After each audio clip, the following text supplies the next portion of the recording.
one of the guys that get a lot of credit is Steve Blackman for muscular development. I mean, those guys have done an extraordinary job for years and years and years to promote health, to promote fitness, to promote strength, to promote bodybuilding, powerlifting, weightlifting, and all of those kind of things. So the contributions they made is gigantic, and I hail them for that.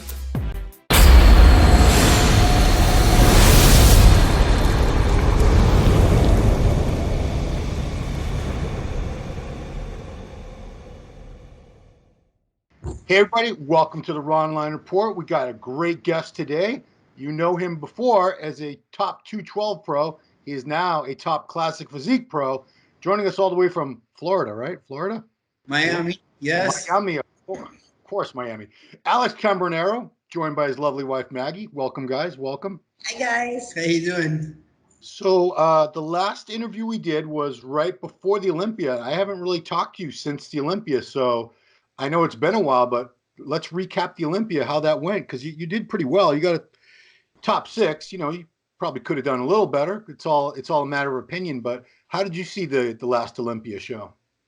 Well, yeah, I'm happy with the results. I think that was my first Olympia on classic. Right. Yeah, the class, right?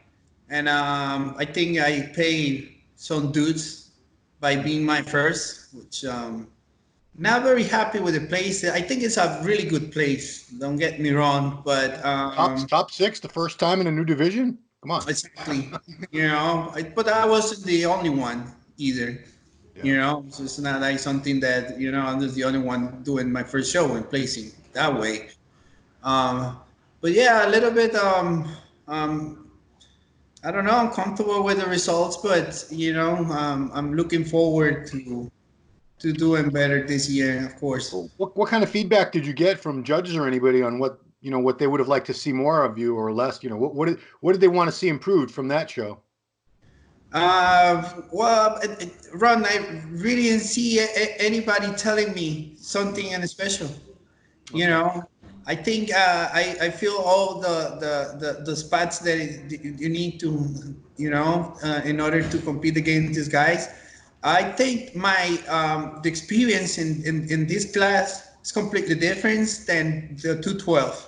Yeah. Because I thought it was like class of bodybuilding and you act the same way and it's the same battlefield, and it's right. Not. It's a complete battlefield. It is a complete different battlefield.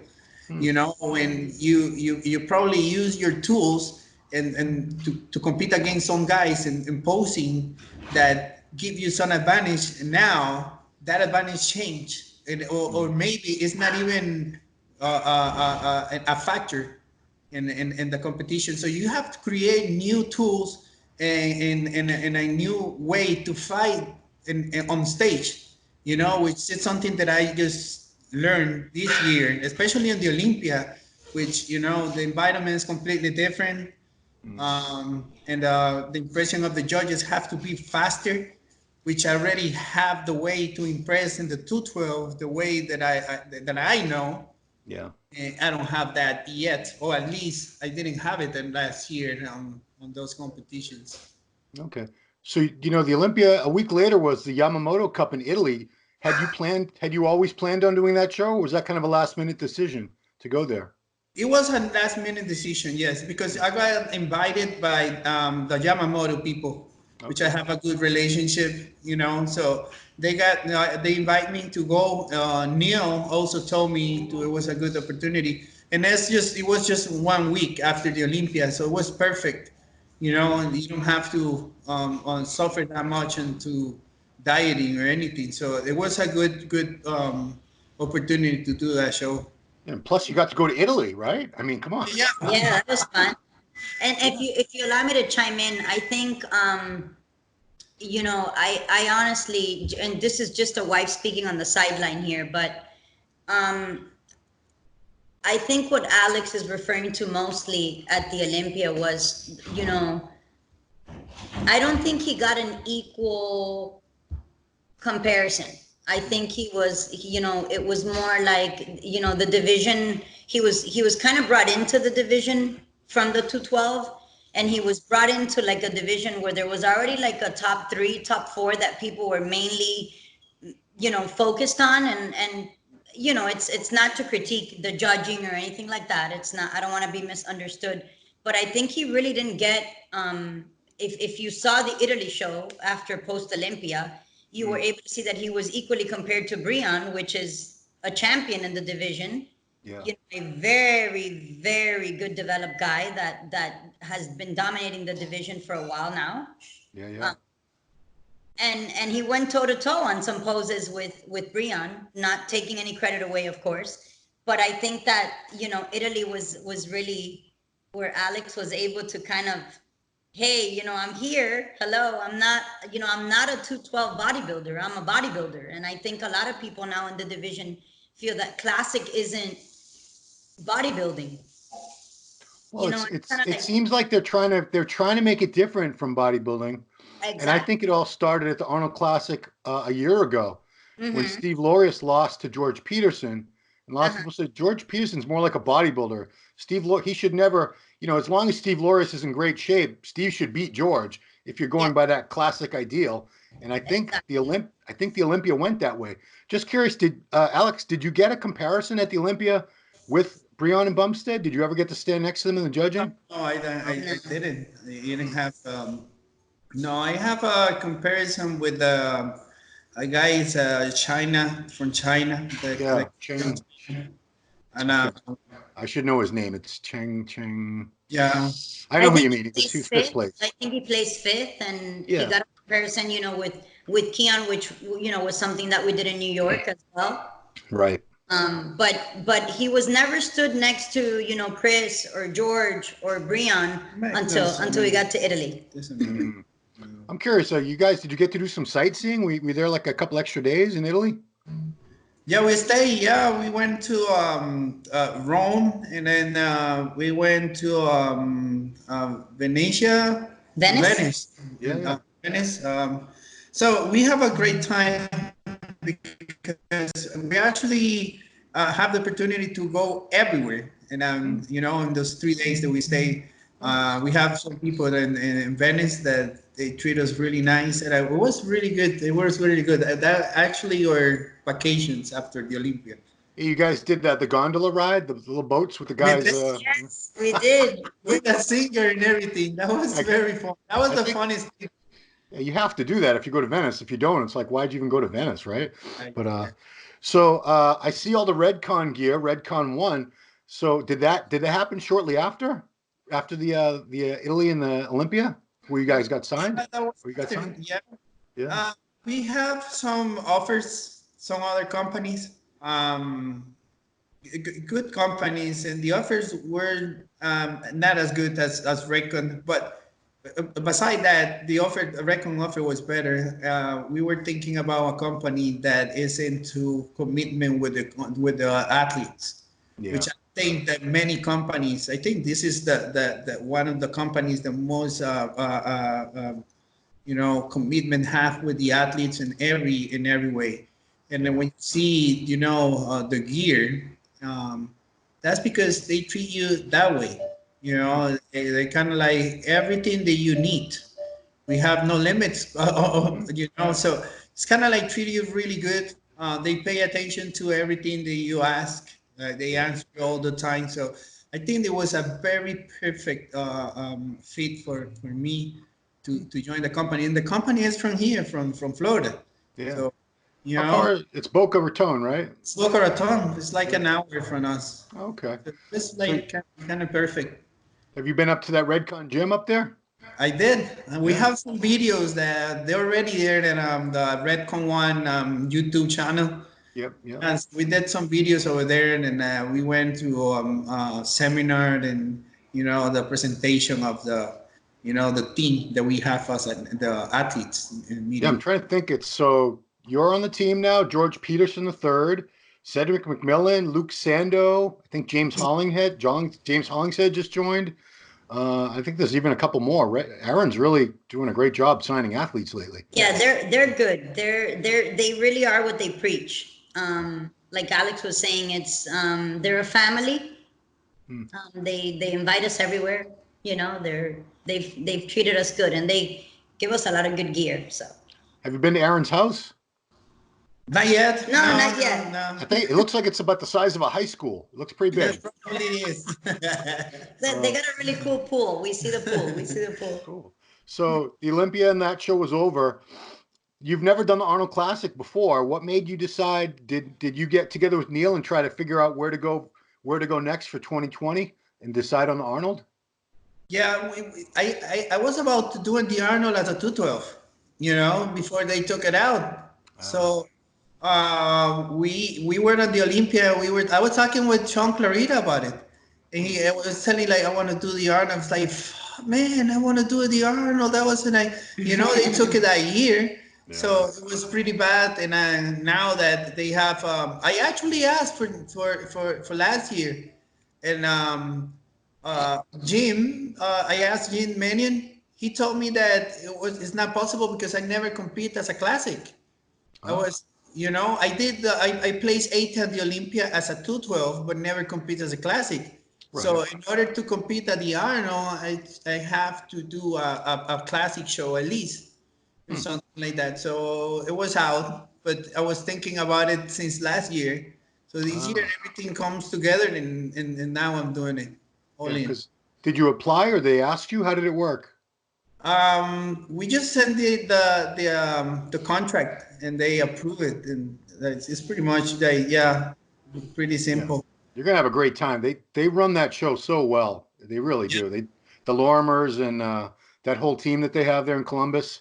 Yeah, they're top notch. They treat the athletes so well. Nice. You're gonna have a good time, guys. I haven't been there as an athlete, yeah. So, you didn't get a lot of time to rest because if you're doing the Arnold, you had to start prep probably no later than beginning of December, right? So Yeah. did you take any time off after Yamamoto Cup? Let your body heal up and rest and recover? Yeah, I rest a little bit.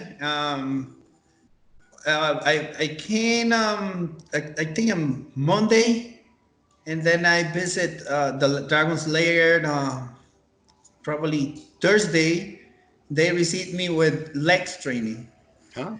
So that was my rest, like 4 days. That was it. Not much of a rest. So, On a positive note, Neil does, Neil's gives good refeeds. So yeah, Christmas, we had our little treats here and there, Thanksgiving. Good. But he does, Alex's physique works pretty well. So he does give him, he has the advantage that he gets to eat a lot in the sense of, he gets a lot of refeeds. So it hasn't been that torturous, but yeah, we haven't really had much of a rest period since Italy. How often do you head up to Dragon's Lair to train with those guys? Normally twice a week. Oh, wow. Okay. Yeah. Sometimes even 3 times a week. Yikes! Wow, good for you. You train with Flex? Yeah, sometimes yes. Yeah. Awesome. It depends on the muscle group that we have. Like sometimes we get together, but there's some guys that comes. For example, we trained with Steve Lorias last week. I saw that. He was here, and so if Steve is here or another guy is here, we're trying to get together, and it's like a camp. It's actually a camp. So we push each other, and then so whatever is there, and there's no limited to the guys getting into a workout. It's probably 5, but it's very, very intense. It's very intense. Because in my predictions for this Arnold Classic, I've been saying it's going to come down to you and Steve Lorias.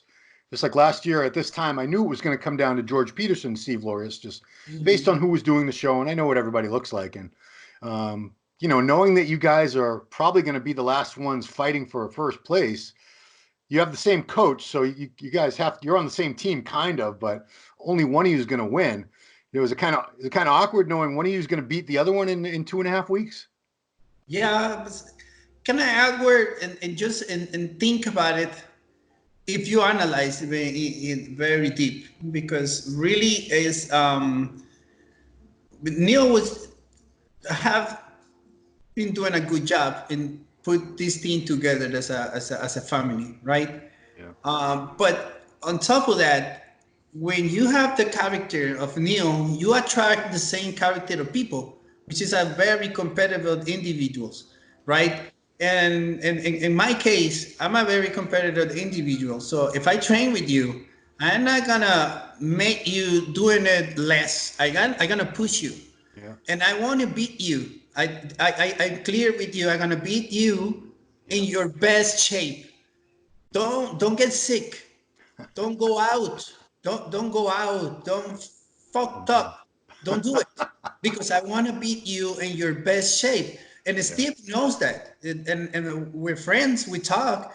And one of the things that we talked was that this generation or a lot of them, the individuals here and the bodybuilding trying to avoid competing with the guys that are on the or equal or superior level, you know. And the example we give was like Michael Jordan wants to beat Magic Johnson at his best, Larry Bird at his best, Charles Barkley at his best. So if I find that Steve is screwed up, I might call him.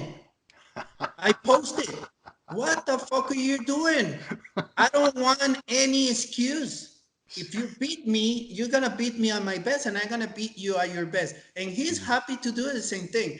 So, and the Dragon Slayer, if you see how people train, is John De La Rosa is gonna compete against Flex, and Flex is gonna compete against Rafael Blandao, or Luke Sando, for example. They push each other, but mostly all those guys are professional, very, very competitive individuals. That they want to beat you at your best. The people don't want you like, I hope this guy gets sick. I hope this guy gets sick. I don't want you to get sick. If you get sick, I'm probably cancel my participation to the Shocking Show. I wait for you. See, I'd be sending him pizzas. I'd be sending him boxes of donuts. Eat. Come on. You know? But, so that's kind of like the personality of competitors and that we have in that. And you build a 7-time champion that way, you know, and John De La Rosa winning 2 shows in a year, and me placing the way that like winning a show, placing second, placing 6th in the Olympia, it's not because of genetics or something like that. It's because an attitude.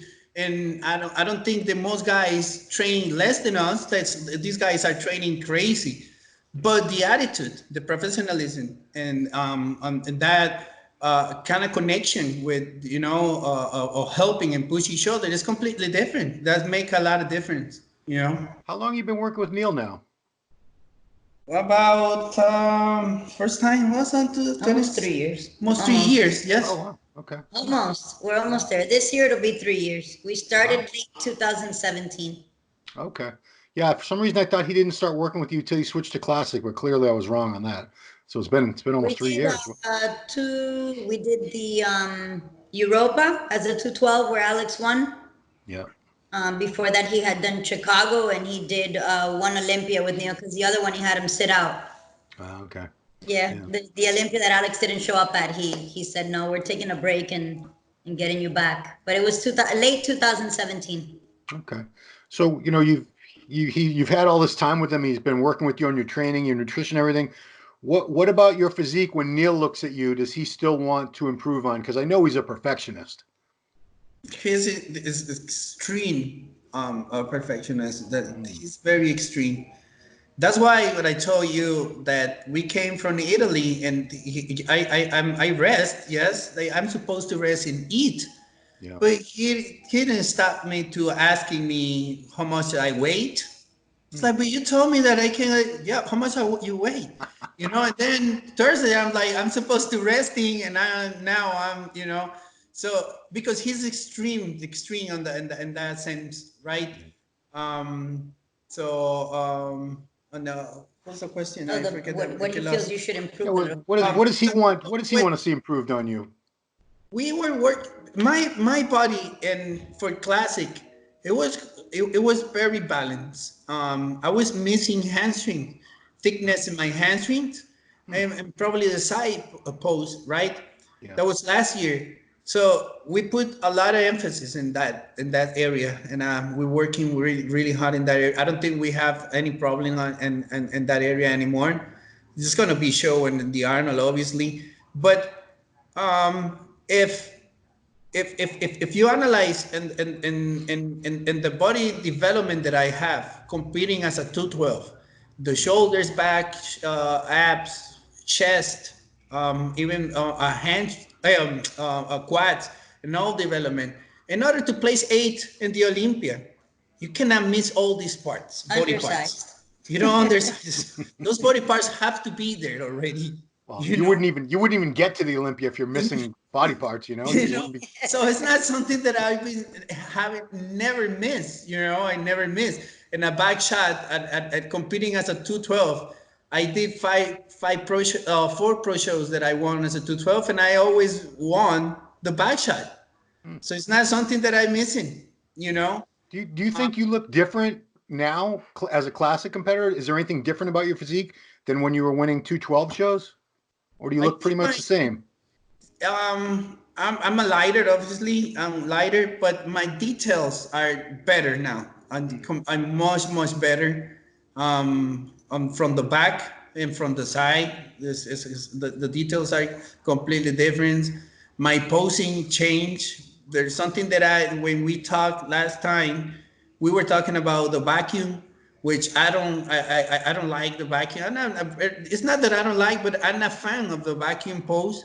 It doesn't look good. It doesn't look good on everybody. It doesn't look good on everybody. I practice it because if you're playing basketball and everybody's shooting threes, you learn how to fucking shoot threes. So I that's what happens to me. Everybody was shooting threes with vacuum. So now George Peterson never hit one. Breon never hits one. Yeah, but doesn't have it in his arsenal. Right. I mean, because Bumstead actually said it, because Bumstead hits a great vacuum, but he said you have to have kind of a long torso. You have to have a certain structure for the vacuum to look good. If you have a shorter torso, it doesn't really work.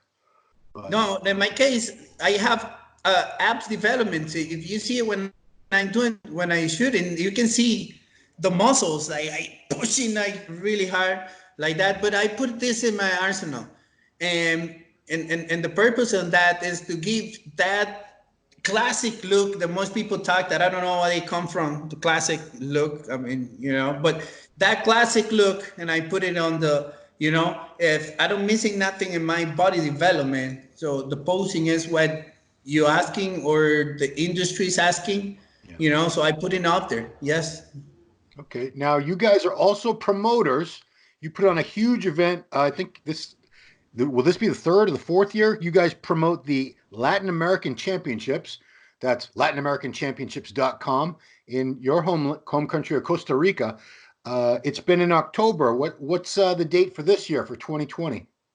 This year it's November 7th. Okay. And we'll actually go ahead and put it out there now here on so you can bring it out there to your fans. Yeah. Actually going to be promoting the show this year alongside Neil Hill, wow. Alex's trainer. Yeah. He's going to go ahead and co-promote with us. It's going to be November 7th, 2020. Same location, same Instagram, same website. We're actually going to be. Sorry, what's that city? What's the main city there? It's in San Jose. San Jose. That's the capital, right? San Jose, Costa Rica. Yeah. We're actually going to be offering a pro card in the wellness division this year as well. So that got added in. We have all 7 divisions, so all overall winners will get their pro card. Awesome. And we're extremely excited to what Neil can bring into the mix. It's been very successful the last 2 years. It's finally that opportunity for the Latin American people to be able to get their pro card and not have to struggle so much. Yeah, I forgot that you probably had to go right from the Olympia in Italy into the last couple of weeks to get everything ready for your show. So you didn't really have a rest. There was no rest at all. You guys were. Yeah, there was no rest. And, we also have the gym and we work there. So it's pretty much, it's nonstop. You're staying busy. And you got an awesome new pit bull. Where is he? I'll bring him now. Let me get out of here real quick and I'll bring him. Dog lovers love to see the dogs. Yeah. Yes. Yeah, we love seeing these dogs. What's his name, Alex? What's the new dog's name? Papo. Papo. Okay. Yeah. There's a Cuban word You know, they used to call the guys Papo. You know, Every Cuban nobody has a was- nickname. They have their real name, and then they have like a nickname. Exactly. Yeah. Yeah, like my father-in-law, his real name is Filiberto, but everyone calls him Pepe. Yeah, nobody calls him Filiberto. It's Pepe. Pepe. That's just one small example. All right, where is he? Where's this giant dog? Yeah. This is only 6 months old. There he is. Oh, look at him. Mira. He kind of looks like my dog. Good boy. Oh. Yeah. Red nose. So this is Papo. Yeah. He's our new baby. You guys know we lost our Doberman a few months ago, so we got a new baby now in the house. Yeah. Look at him. He's adorable. There you go. I would have brought my dog, but he'd destroy stuff if I bring him up here. He's a little rambunctious. Cool. So you got a little over 2.5 weeks out from Arnold Classic. It's your first Arnold. Man, it's going to be a good time. I really want to see this battle between you and Steve, and I'm sure we got Terrence Ruffin, we got Santi Aragon. It's going to be a good show. There's a nice lineup, which, of course, I want to see. I want to see like 5, 6, 7 awesome guys battle it out. That's when it's exciting, you know. Yeah, it's morally. I see most guys counting out some guys that they're very dangerous. Yeah. There's what's the name of this guys? It's like a Arabic guy, and he's a. So there's always every time at the Olympia, the Arnold, there's always at least 1 or 2 guys that nobody was talking about. But once the lineup comes out, everyone's like, "Wow, look at this dude!" No, the guy has great condition, and he has a good physique. Terrence obviously has his physique. That's nothing to like. He's very good. Yeah, he's very complete. Obviously, Steve, but Santi brings his stuff too. Yeah. You know, if you're I not haven't seen him in a long time. this can take you. You know. So I think it's a competitive lineup. It's a really nice lineup. That's what you want. You want to if you win, you want to beat a lot of good people when you win. Yes, yeah, obviously. Most people say, nobody was in that show. That's a big deal. Yeah, That show was weak. it's not a good victory. Cool. Yeah, because most people look. What people are based on their knowledge is because of the social media, not even investigate what they talking about or real facts of what they, you know. So if you see mostly all those outlets in social media, they talking about guys, and I don't feel disrespectful because I know they have no idea what they're talking about. Right. But if you count me out, you know nothing about classic physique. Yeah. You're just an idiot. If you count out Terrence or Steve or even Santi, you don't know nothing because all these guys are dangerous. These guys are doing their stuff. They winning shows. They've been in the top 3 shows. They're doing their stuff. And most people are comparing these guys with the top 3 guys. Yeah. And I think we can stand next to the top 3 guys too. So it's just this. Look, Ram, and most people that are watching, we're not competing with Chris, with Brian, or with other guys because they're not in the show. It's not because we don't want to. Right. This also, it needs to be said that the Arnold Classic is invitation only, so you have to be pretty good for them to. Exactly. They don't want crappy people in their show. They want only the best. You can take for any of the guys in that lineup any credit of what they're doing. They're the best guys on the world competing. You know, you're gonna have those guys in the Arnold. You're gonna have those guys in Pittsburgh, New York, and the Olympia. I mean, you know.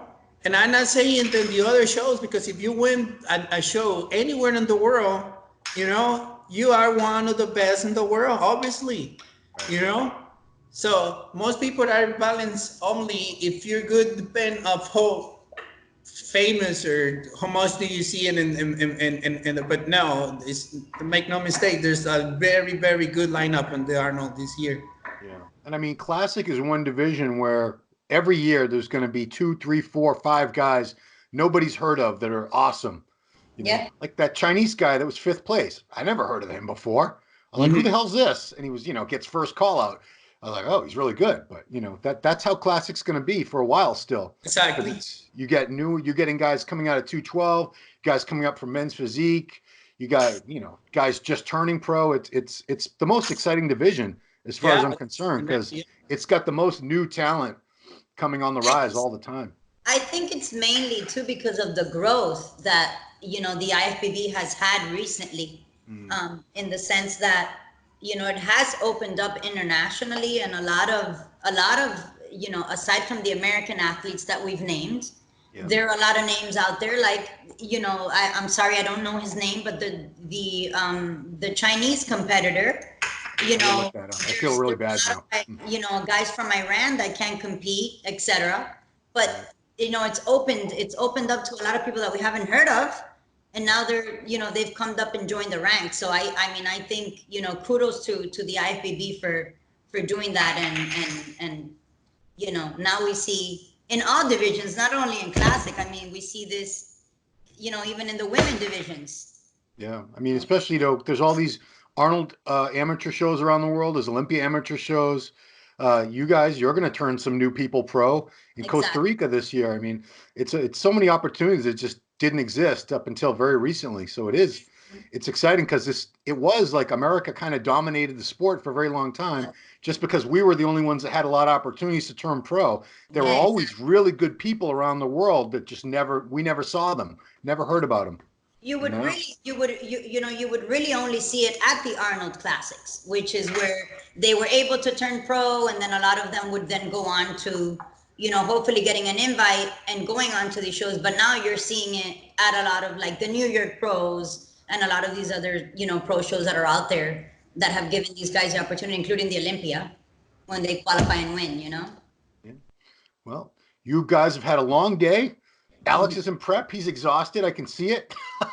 So good. You're doing well. You're doing good, man. Yeah. Looking forward to seeing you again. It's been almost 6 months since we've seen you on stage, and I know I've been following your social media. I've been seeing you're getting razor sharp. Of course, I knew you would. It wasn't like I was worried about your condition. You always bring the condition, man, every time. So, yeah. Looking forward to an awesome battle in Columbus with you and the rest of the guys, man. It's gonna be cool. It's gonna be cool. Yeah. Very good. So guys, thank you for taking the time. Appreciate it. Thanks for letting us meet your new dog. And He's there rambling. We'll see this man, Alex Cambronero, on stage at the Arnold Classic, just a little over 2 weeks, guys. Thanks for watching the Online Report. And thank you, Maggie. And to you, Ron. Thank you very much, man. All right.